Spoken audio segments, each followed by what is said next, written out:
Hey guys, tonight we're going to take a very slow, very gentle stroll back in time to an era where the concept of binge watching was, well, let's just say a historical impossibility. Imagine yourself, if you will, wrapped in swaths of heavy velvet, the gaslights flickering softly in a drawing room, the scent of coal smoke mingling with something faintly floral from the potpourri bowl. Outside, the fog might be rolling in, damp and impenetrable, and the silence, save for the distant clip-clop of a horse and carriage, is profound. You've finished dinner, perhaps a rather bland affair of boiled mutton and potatoes, and now the evening stretches before you, vast and empty. No glowing screens, no endless TikTok scrolls, no streaming services offering up another true crime documentary. Just the quiet. You probably wouldn't survive a single Victorian Tuesday evening without frantically searching for the nearest Wi-Fi signal, would you? So before you get comfortable, take a moment to like the video and subscribe, but only if you genuinely enjoy what I do here. And as you settle in, let me know in the comments where you're listening from and what time it is for you. Now dim the lights, maybe turn on a fan for that soft background hum, and let's ease into tonight's journey together. We're diving into the peculiar, often charming, and sometimes downright baffling world of Victorian parlor games. These weren't just frivolous pastimes. They were a vital antidote to an omnipresent problem: boredom. Life in the 19th century, particularly for the burgeoning middle and upper classes, could be incredibly monotonous. Days were structured, society was rigid, and entertainment, as we understand it today, was scarce. You see, the Victorians, despite their stern reputation, were desperately seeking ways to fill those long, dark evenings. They didn't have the luxury of electricity to illuminate their homes brightly, nor did they possess the myriad of distractions we take for granted. So the parlor, that sacred domestic space, became the arena for ingenuity, laughter, and a surprising amount of gentle strategic cunning. The idea of a parlor game encompassed a vast range of activities, from simple guessing games to elaborate charades and even, surprisingly, some rather intense physical challenges. These weren't just for children, mind you. Adults, from the stern patriarch to the demure maiden, would engage with gusto, often shedding their public personas in the cozy confines of their homes. Think of it. After a day of managing servants, overseeing budgets, or perhaps just embroidering endless samplers, the prospect of a game, however silly, must have been a welcome release. It was a way to interact, to flirt subtly, to display one's wit, or simply to pass the time until a respectable bedtime. And given the societal constraints of the era, where public displays of emotion were frowned upon, and casual mingling between unmarried men and women was limited, these games often served as crucial social lubricants. One of the foundational elements of Victorian social life, which directly influenced the explosion of parlor games, was the importance of visiting and receiving guests. It wasn't uncommon for friends and family to drop by unannounced, expecting to be entertained. Imagine the horror of a host with nothing prepared. A well-stocked repertoire of parlor games was therefore a social necessity, a mark of a good hostess. You couldn't just put on a playlist or hand someone a tablet. You had to actively engage. And let's be honest, after a few hours of polite conversation about the weather or the latest scandal, a little structured fun was probably a welcome relief for everyone involved. Historians still argue whether the proliferation of these games was a spontaneous organic development born from genuine social need, or if it was more deliberately cultivated by published guides and magazines eager to capitalize on the public's thirst for polite amusement. Regardless, the effect was profound. The Victorian parlor became a veritable playground of imagination, wit, and occasionally delightful absurdity. You'd find shelves groaning under the weight of rule books and game sets, ready for any occasion, from a quiet family evening to a bustling Christmas gathering.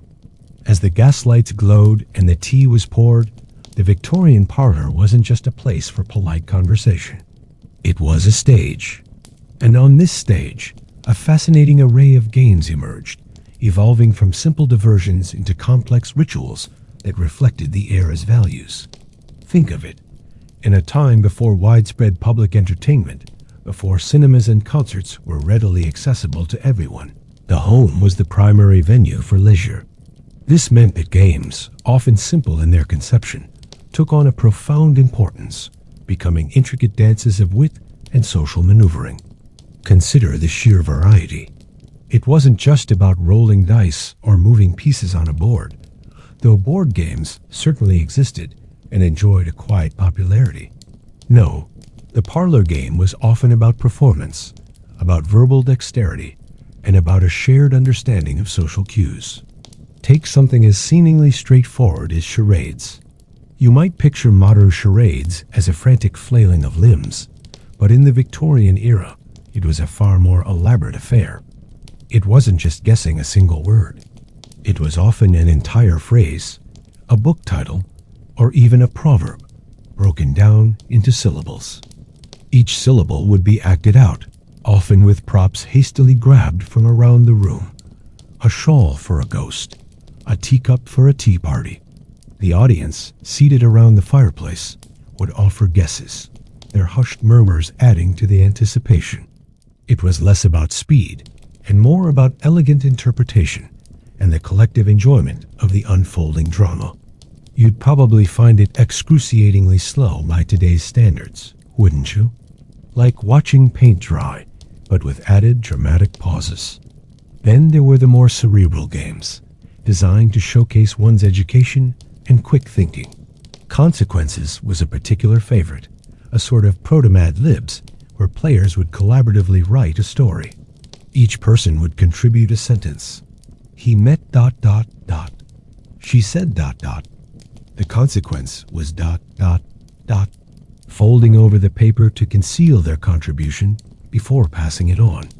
The result, when read aloud at the end, was almost invariably hilariously nonsensical, revealing unexpected connections and often exposing the subtle crushes and rivalries within the group.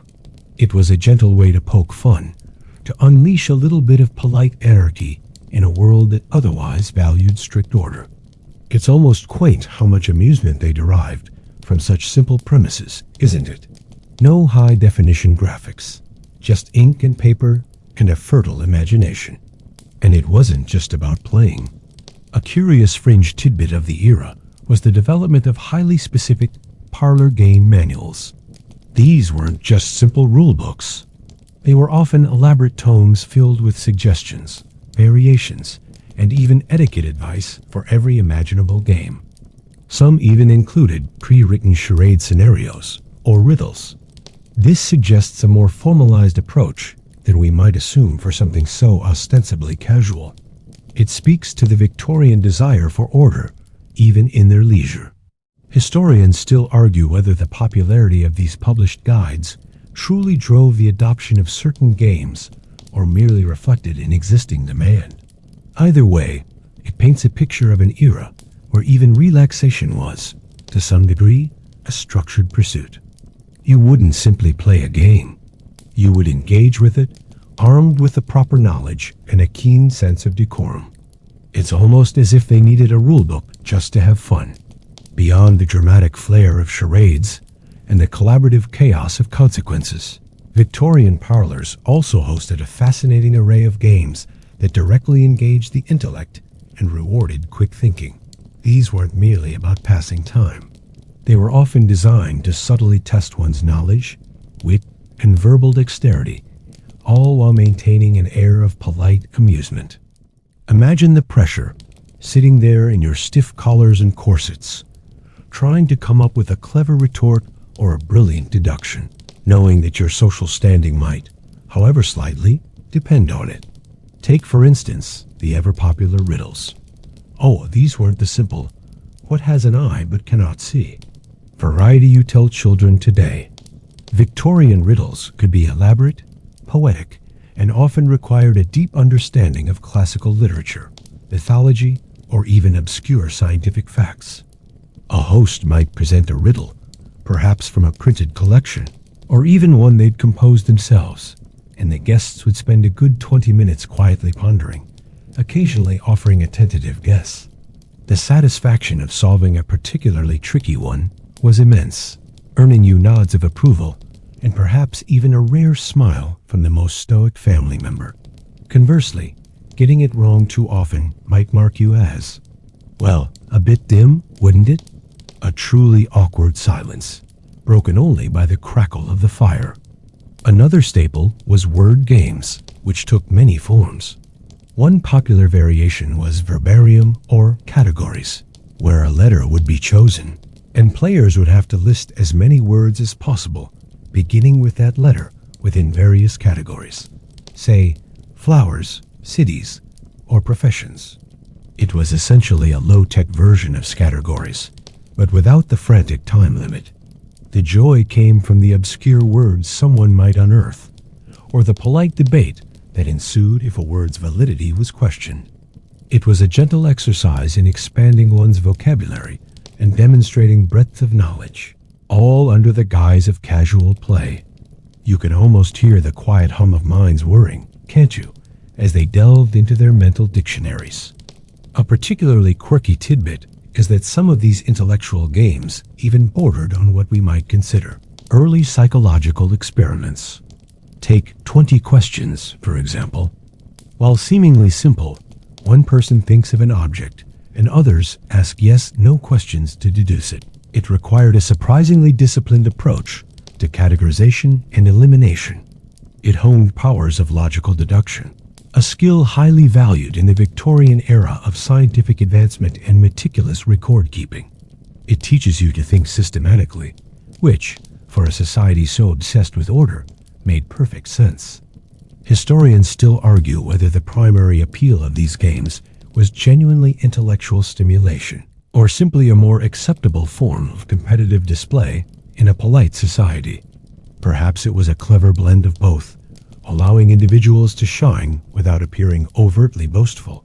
It was all about showing off your cleverness without actually showing off your cleverness, if you catch my drift. A very Victorian paradox. While the Victorians certainly appreciated a good mental workout, their parlor games weren't all about intellectual rigor and polite conversation. Oh no. Sometimes, especially as the evening wore on and inhibitions perhaps loosened ever so slightly, things could get a little physical. Or at least, as physical as one could get while still maintaining a veneer of respectability in a drawing room, filled with delicate porcelain and disapproving ancestors staring down from oil paintings.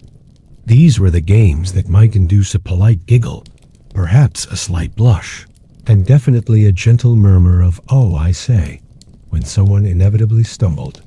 Consider Blind Man's Buff, a game so ancient it predates the Victorians by centuries, yet it found a firm footing in their parlors. One person would be blindfolded and spun around a few times. Their goal was then to tag another player, who would try to evade them silently. The amusement came from the clumsy attempts to navigate a familiar room while sightless, often resulting in comical bumps and near collisions. It was a rare opportunity for a bit of innocent physical contact and a chance for guests to display their agility in a rather charming way. You can imagine the hushed whispers and suppressed giggles as the blindfolded seeker fumbled their way around, right? A mild form of chaos, perfectly contained. Then there was Hunt the Slipper, or Hunt the Thimble, a game that required slightly more cunning than brute force. Players would sit in a circle, hands held secretly beneath a shawl or tablecloth.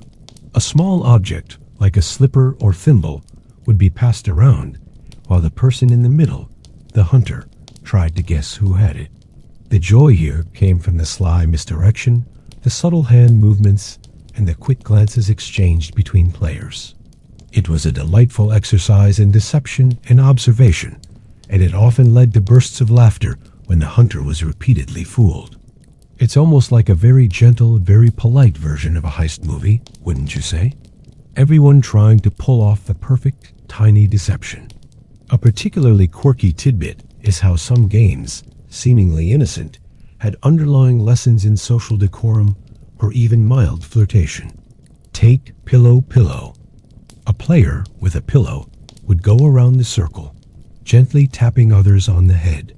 The person tapped would then chase the first player, and if caught, they'd switch roles. It sounds utterly bizarre to us, doesn't it? But it allowed for a sanctioned moment of pursuit, of playful evasion, especially between young men and women. Historians still argue whether the physical parlor games were truly about burning off energy or more about providing carefully structured opportunities for interaction that rigid Victorian society otherwise limited. Perhaps it was a little of both, a release valve for pent-up energy and emotions, disguised as innocent fun. It certainly beat just sitting there staring at the wallpaper. Beyond the intellectual sparring and gentle physical antics, Victorian parlors also became curious conduits for a fascination that ran deep within the era. The mystical, the unknown, and the tantalizing possibility of communicating with realms beyond. It was a time when spiritualism was gaining traction, when scientific advancement often blurred the lines with pseudoscientific inquiry, and when the veil between the living and the dead seemed, to many, remarkably thin. And so, it was only natural that this societal obsession found its way into the evening's entertainment, manifesting in a series of rather eerie, yet utterly captivating, parlor games. One of the most enduring and perhaps unnerving of these was table turning, or table rapping. Imagine you and your fellow guests gather around a small table, perhaps a light one, and place your hands gently upon it. Then you wait. The idea was that spirits, if present and willing, would communicate by causing the table to tilt, rock, or even rap out messages with its legs. One rap for A, two for B, and so on. Now, whether this was genuine spiritual activity, unconscious muscular movements, or simply clever trickery by one of the participants, it provided endless hours of suspense and whispered speculation. You can almost feel the hushed anticipation in the room, can't you? The faint creak of the floorboards, the flickering gaslight, and the slow, deliberate movements of the table, interpreted as messages from beyond. It's enough to send a shiver down your spine, even now. Then there were the more direct forms of fortune-telling games. Ouija boards, in their earliest forms, certainly made an appearance, though they weren't quite the mass-produced items we know today. More common were simpler methods, like interpreting tea leaves left at the bottom of a cup, or reading palms. Or even the slightly more dramatic practice of scrying with a crystal ball or a dark mirror. These weren't always taken with absolute seriousness. Often, they were played for amusement, allowing for light-hearted predictions about future loves or fortunes. But underneath the fun, there was a genuine societal undercurrent of belief, a desire to peek behind the curtain of fate. A quirky tidbit: some devout Victorians actually saw these games as a way to engage with divine providence, rather than as mere superstition. It was all a matter of interpretation, wasn't it? Historians still argue whether the widespread adoption of these seemingly occult-themed games was a reflection of genuine spiritual belief, a coping mechanism for the high mortality rates of the era, or simply another form of escapism from the daily grind. Perhaps it was a blend of all three, a way to confront the mysteries of life and death in a controlled, parlor-friendly environment. These games offered a thrilling hint of the forbiddens, a touch of the supernatural, all while safely ensconced within the walls of a respectable home. You wouldn't catch them running screaming through a graveyard, but a seance in the drawing room? Perfectly acceptable entertainment, apparently. Beyond the intrigue of contacting spirits or deciphering riddles, parlor games served an even more fundamental, if less dramatic, purpose in Victorian society. They were critical tools for social cohesion, and perhaps most importantly, for the delicate dance of matchmaking. In an era where formal courtship was highly regulated, and opportunities for young men and women to interact unchaperoned were virtually non-existent, the parlor provided a sanctioned space for these subtle maneuvers. These games weren't just about amusement. They were training grounds for social graces, observation, and even a bit of lighthearted flirtation, all under the watchful, yet often conveniently distracted, eyes of chaperones. Imagine a young lady, demure and poised, trying to catch the eye of a promising bachelor across the room.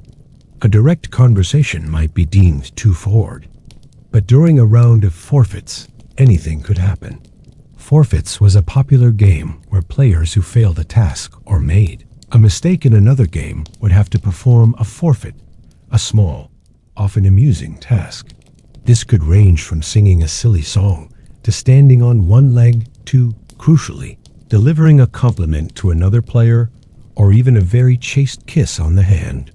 These small, playful transgressions of social norms were permissible within the game's framework, allowing for a fleeting moment of interaction that would be utterly scandalous outside of it. It was a perfectly respectable way to get a little closer to someone. Wouldn't you agree? A very subtle form of strategic maneuvering. Then, there was the broader function of observing character. A shrewd parent or guardian might use these games as a testing ground for potential suitors or suitable wives. Does he lose gracefully, or does he sulk? Is she quick-witted, or does she struggle with simple deductions? Does he show chivalry in blind man's buff, ensuring no one is hurt? Does she possess a charming giggle rather than a boisterous guffaw? Every interaction, every reaction was a data point in the complex social calculus of the Victorian era.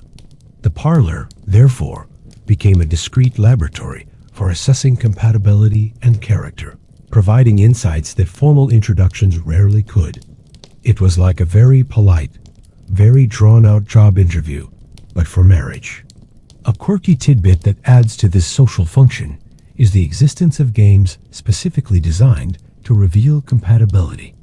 Some games involved players answering questions about themselves or about what they looked for in a partner, with the answers then being anonymously read aloud. This allowed for shared laughter, but also for individuals to subtly signal their preferences or discover surprising commonalities.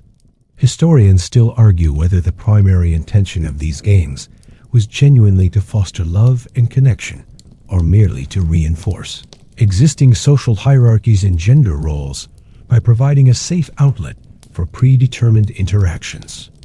It was probably a bit of both, a cleverly disguised mechanism for upholding tradition while allowing for just a whisper of individual choice within the rigid confines of society. You had to play your cards very, very carefully. As the 19th century drew to a close and the gaslights of the Victorian Parlor began to give way to the brighter, if harsher, glow of electric bulbs, the era of the parlor game, in its purest form, slowly started to fade. But its legacy, subtle yet profound, truly endures, shaping the very fabric of our modern leisure and social interactions. These aren't just quaint historical curiosities. They were foundational to how we entertain ourselves, connect with others, and even manage our own moments of quiet boredom. Think about it. Many of the games you might play today, from board games to party games, carry the faint echoes of their Victorian ancestors. Charades, for example, is still a staple at family gatherings, though perhaps a little more boisterous and a lot less concerned with theatrical elegance. 20 questions, in various forms, pops up in car journeys and casual get-togethers. Even the structured social interactions within online gaming communities, where players adhere to specific rules and etiquette, bear a surprising, if distant, resemblance to the carefully managed social dynamics of a Victorian parlor game. We've simply traded velvet settees for gaming chairs, and polite conversation for headset chatter. The very concept of a game night as a structured social event, where friends gather specifically to play, can trace its lineage back to those Victorian evenings. It speaks to a fundamental human need for shared experiences, for a common activity that transcends mere conversation. In a world that was becoming increasingly industrialized and complex, these games offered a vital space for connection, for controlled competition, and for simply enjoying each other's company without the distractions of the outside world. They taught people how to interact, how to win and lose gracefully, and how to find humor in sometimes awkward situations. A particularly quirky tidbit that demonstrates this enduring impact is how some classic parlor games are still published and sold today, often marketed as retro or vintage entertainment. You can buy modern versions of Consequences or Word Ladders, proving that the appeal of these simple yet engaging activities hasn't entirely diminished. It seems that even with all our technological marvels, there's still a quiet comfort in returning to the basics, to a time when amusement was generated by wit and imagination, not pixels. Historians still argue whether the decline of the parlor game was a direct result of new technologies like cinema and radio, or if it was simply a gradual cultural shift as homes became less of a central hub for public-facing entertainment. Perhaps it was a gentle evolution, where the spirit of the parlor game simply diffused into new forms, like a very slow, very polite historical vapor. As you consider the gentle hum of your own evening, perhaps the soft sounds around you, think of those Victorian parlors. The flickering gaslight, the murmur of voices, the occasional burst of polite laughter. Their boredom, so alien to us now with our always-on world, spurred an inventiveness that still resonates. They understood the quiet magic of shared attention, the gentle balm of a good story, and the soothing rhythm of a game played purely for the joy of it. The echoes of those evenings drift through time, a testament to the simple power of human connection, of wit, and of finding amusement in the quiet moments. Let your thoughts drift, much like those old parlor games drifted through an evening, slowly, pleasantly, until the soft veil of slumber begins to descend. Allow the gentle hum of history to lull you, like a distant, comforting lullaby. The old gaslights are dimming now, the last of the laughter fading into the velvet shadows. All that remains is the peaceful quiet.